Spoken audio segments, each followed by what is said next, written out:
proposed to me on Christmas. Everything was perfect. He bought me this beautiful Tiffany & Co. diamond ring. The ring was a little big, so I decided to go in to get it resized.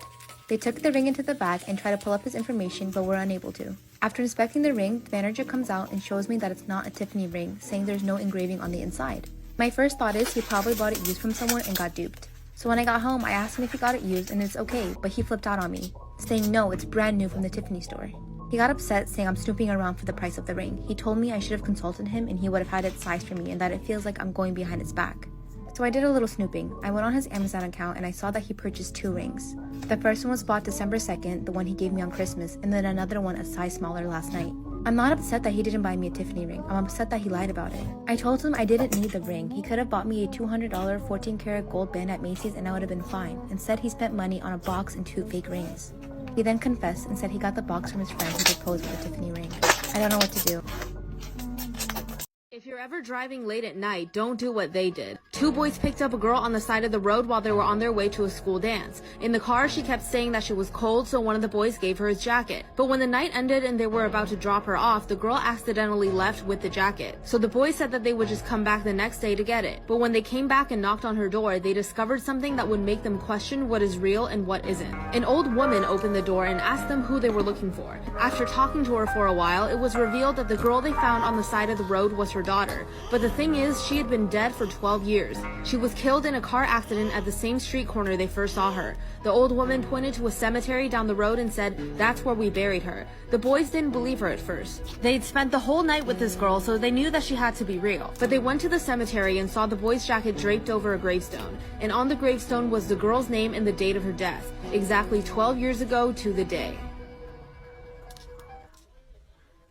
If a website ever asks you these questions, don't do what she did. Once there was a girl named Masha who heard that there's a new service that gives everyone free internet access. So she decided to use it, but this would lead to something horrifying for Masha and her family. After she connected to this internet service, a web page popped up asking her to register some information, but the questions were oddly personal. It asked, what's your usual mode of transportation? With a photo of a bus, a boat, a train, and a plane. Masha took her bike to school every day, so she clicked on the train instead. But the next day, the local news showed that there was a horrific train crash that killed everyone on board. Masha thought that this was a coincidence, but soon she'd realized that she made a deadly mistake. Later, she needed to use the internet again, so she logged back in. This time it asked, what kind of home do you live in? Along with 4 different pictures of different types of homes. She clicked apartment even though her and her family lived in a house. And the next day, the apartment building near her school burned down. The police suspected arson. Then she went back to the internet server one last time, but this time it showed a photo of her mother, father, sister, and herself with the question, who is your favorite family member?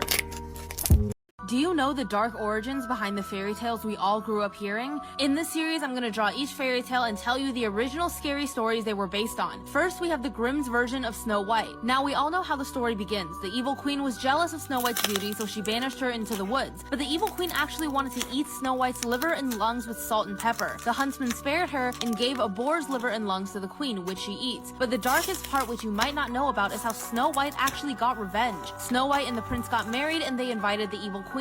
Or should I say, tricked the evil queen into attending because they knew that she'd feel jealous enough to do it. And the evil queen actually fell for it. She arrived at Snow White and the prince's wedding, only to find out that they put a pair of iron shoes into burning coals until it heated up and glowed bright red. Then they placed it in front of the evil queen and made her wear those shoes until she danced to her death.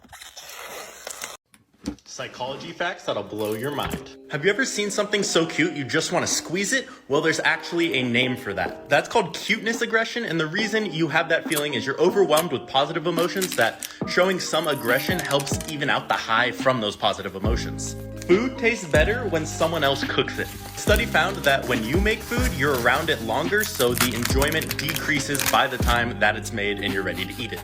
Your brain wants you to be lazy. Evolutionarily speaking, conserving energy used to be a good thing, but our brains still do it today. There's a study where they would have people walk on a treadmill and they would automatically adjust their body to burn the least amount of calories. You're programmed to love the music you listened to in high school the most. Listening to music you like releases dopamine and other feel-good chemicals. From the ages of 12 to 22, everything feels more important, so we tend to emphasize everything that happened in those years, and we continue to hang on to those musical memories. First video on TikTok of me, so please don't leave comments. I'm an only child, and I wanted to jump on the trend of the biggest lie your parents ever told you, and mine's a big one. So when I was a kid, my parents used to tell me to go to my room because they needed to spray for bugs. and all the bugs mainly lived in their bedroom. So I'd go to my room 4 to 5 times a day so they could spray for bugs. And I wasn't allowed to come out until they were done because the bug spray would make me sick and it smelled really bad.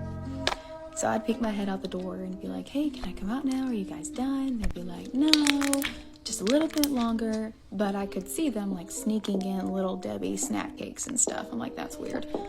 Flash forward, 17 years old, going to a party with my friends. It's 11 o'clock at night. I walk inside, never drank, never really smoked, didn't care to. But as soon as I walk into this party, I sniff around and I look at my friend and I'm like, who the hell is spraying for bugs at a party? My husband and I have one daughter, but we really wanted 2 kids, so we decided to try again. I had a really difficult pregnancy the first time, so I was really nervous about getting pregnant. But luckily, I got pregnant with twin girls. My sister also got pregnant around the same time as me, but unfortunately lost her baby at 20 weeks, and her fertility was extremely damaged in the process. She's been understandably sore about my pregnancy, and her loss has dominated our world.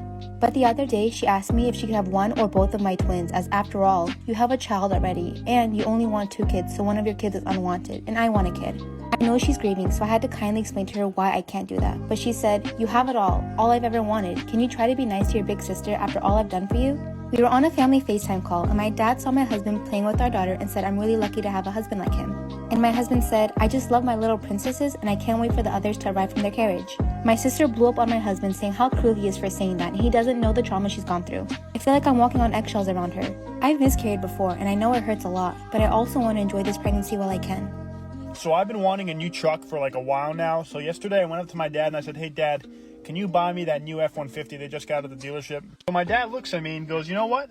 I'm going to buy you that truck. And I was so surprised, believe me. He says, you want me to buy you this truck? Do me one thing. Go into our backyard and list all the types of trees we have in the yard, all right? And then come back to me. I was like, Dad, let me get this straight. You want me to go into our yard and list all the types of trees that we have, like the oaks and the maples and stuff like that? And he goes, yeah, that's exactly what I want you to do. List all the trees, then come back to me and we'll go to the dealership together and we'll buy you that truck. So I go outside and like an hour later, I finally come back. I have a list of like 30 trees, like maples, oaks, pines, evergreens. And I show it to my dad and he looks over the list. So my dad's checking the list and I'm all excited. And then he goes, you missed one. I go, Dad, what kind of tree did I miss? He goes, you missed the money tree. And I go, the money tree? We don't have a money tree. Then my dad was like, exactly, so don't expect me to buy you a truck. Story time, and this is Eva's story. When Eva was 18, she went to a club with her cousins, and when she was there, she went to the bathroom. On her way back from the bathroom, a guy in his 30s grabbed her wrist and was like, let me talk to you. And he started getting really close to her and was being really seductive. So Eva's there trying to get her arm free, and eventually after 5 seconds, she gets it free and she goes back to her table. A few minutes later, the guy storms over to her table and starts yelling at Eva's cousins, saying that little girl better be careful because she shouldn't be so disrespectful towards men because some men carry guns. Eva is one of the women on this t-shirt. Violence against women is a really big problem worldwide, and all proceeds from this t-shirt are going to a charity that's working to end violence against women. If you want more information about the t-shirt, you can click on the link over here, or you can go and watch the next video on my profile.